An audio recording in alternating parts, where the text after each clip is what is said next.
As an artist, I really love making my own unique creations. And there's nothing really that will teach you more about who you are than making original work.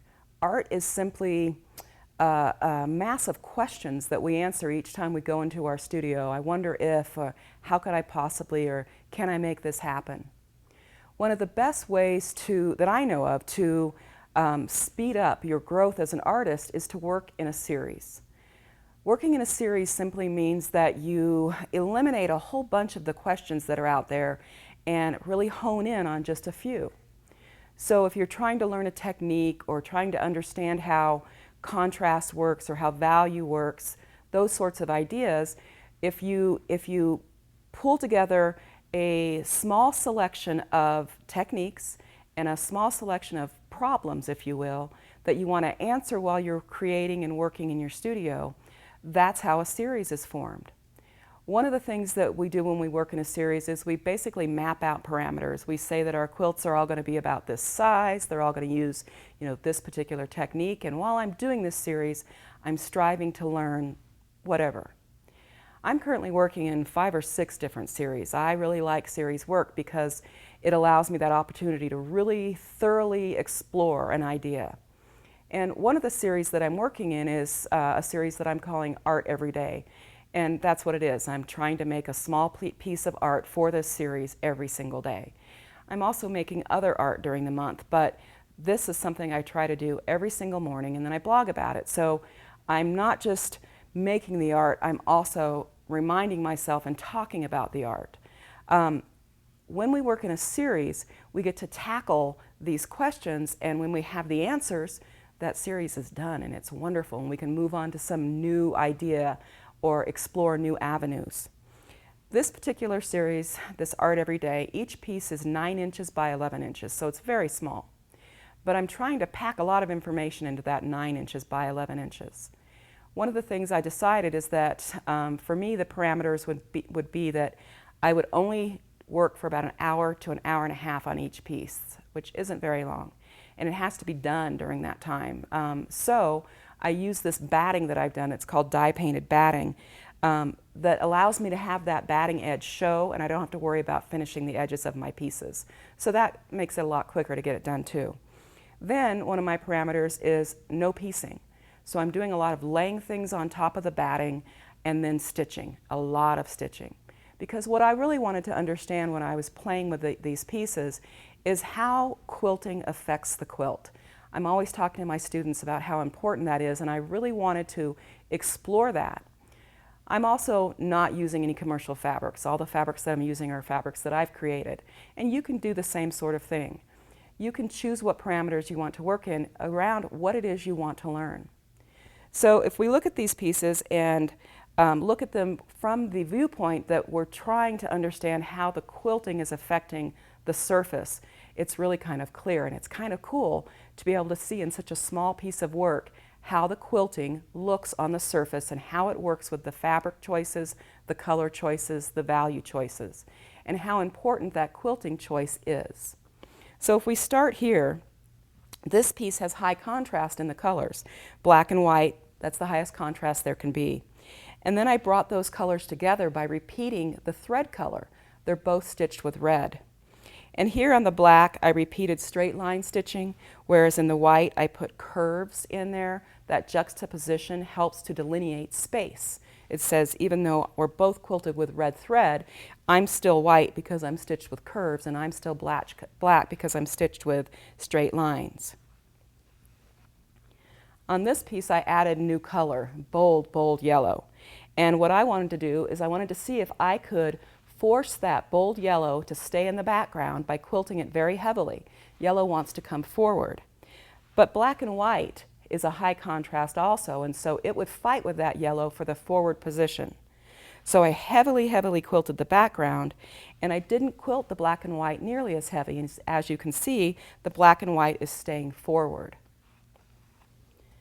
On this piece, my goal was to see if this background area here could stand up and get notice above this really bold painted area.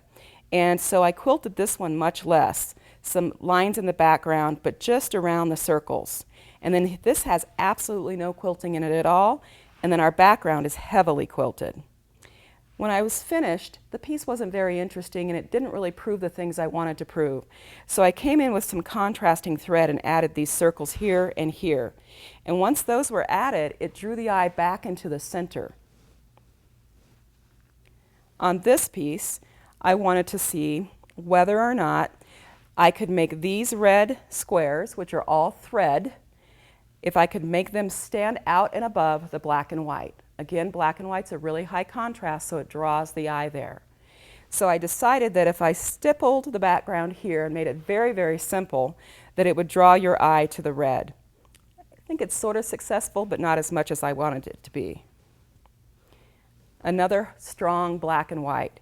Here I have very, very fine lines of black thread, black fabric, and then lots of fine lines of white stitching. Then the stitched circles. My goal was to see what the relationship of those stitched circles was going to be with all of those very thin, fine lines. And I was really kind of excited to see that they held their own, even though there's only 3 of them and there's lots and lots of the black line. On this piece, I wanted to see if I could unify a background that was made out of different colors. So I've got black, green, and white in the background. And in my foreground, I've got some really nice blue-green accents. So I decided to quilt the background with blue-green.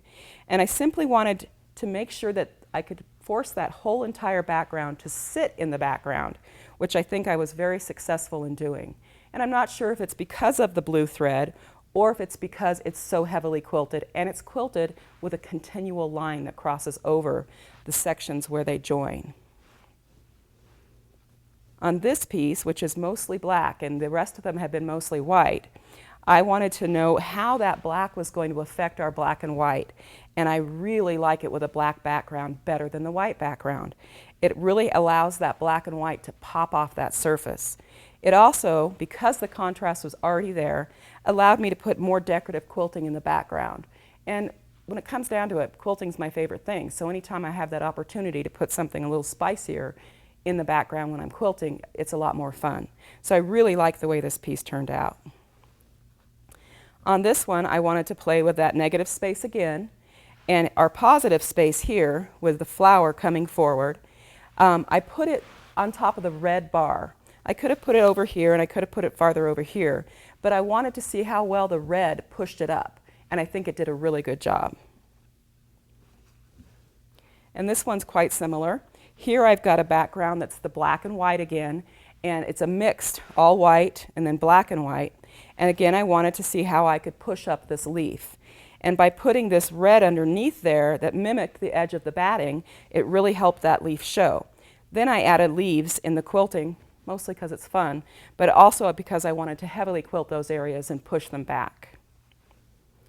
And then this is one of my favorite pieces. Very different from the rest of them because here we have lines that are very organic. All the lines in the stitching before were very, very geometric. And these are kind of following what's happening in the fabric. And here I'm just making up lines. The lines themselves in the quilting are echoing the wonderful organic shape here. And so we end up with a piece that has a lot of unity in it. And for such a small piece, it really kind of packs a wallop. So these are some of the pieces that I've been making for my Art Everyday series. I've got over 245 of them done now, and I have the rest of the year to finish off what I'm going to do. It has been teaching me so much about myself as an artist, so much about the medium that I work in, fabric and thread, and it's been a wonderful experience. If you want to grow and you want to grow quick as an artist, try working in a series. It's going to be a lot of fun.